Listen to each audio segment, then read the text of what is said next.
Have you ever stopped to think about where your clothes come from, or your favorite blanket or sheets, or even the backpack you bring to school? Most of us wear and use fabric every day without giving it a second thought, but every piece of fabric has an incredible story. You can follow it back through its journey from fabric to thread to fiber, all the way back to the original plant or animal source.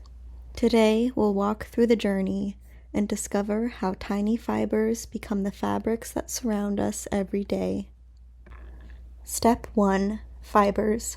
Every thread begins with a fiber. Fibers are the tiny building blocks that make fabric. Some fibers come from plants, like cotton or flax. Others come from animals, like wool from sheep or silk made by silkworms. On their own, these fibers are soft and fragile, but together they can become incredibly strong. Step 2. Spinning. Imagine taking lots of tiny fibers and twisting them together, almost like braiding hair.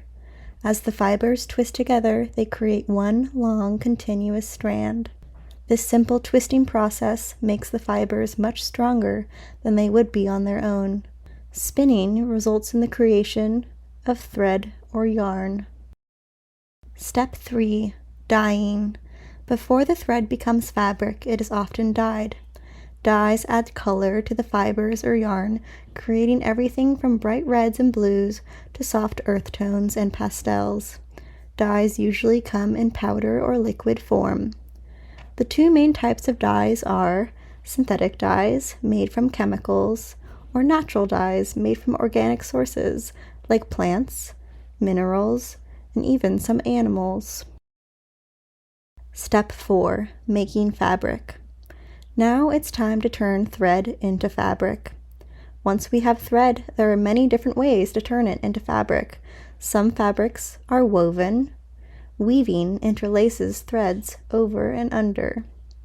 Some fabrics are knitted.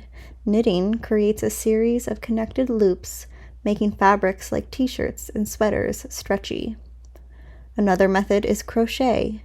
Crocheting uses a single hook to build fabric one loop at a time and cannot be done by machine. Another method is felting, which skips using thread altogether and uses the unspun fibers themselves. It uses heat, moisture, and friction to lock loose fibers together. Each technique creates a fabric with its own unique look, texture, and stretch. Step 5. Sewing fabric into something new. Once the fabric is finished, it's ready to become almost anything. Designers and craftspeople cut the fabric into shapes, sew the pieces together, and transform it into clothing, home decor, bedding, bags and accessories, and countless other objects we use every day. So let's look back at the journey. Our first step was fibers. Fibers are harvested from various animals and plants. Our second step was spinning. Those fibers become thread or yarn through the spinning process. Our third step was dyeing. The thread and yarn is dyed with either synthetic or natural dyes. Our fourth step is making fabric. The thread or yarn is made into fabric using a myriad of techniques like weaving, knitting, crocheting, or felting. Our final step is sewing the fabric into something new. The fabrics are used to construct endless kinds of products.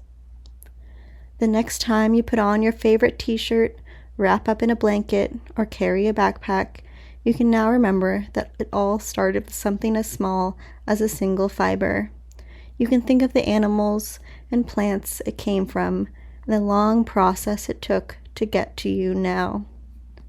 Every piece of fabric has a story, and every fiber is part of that story.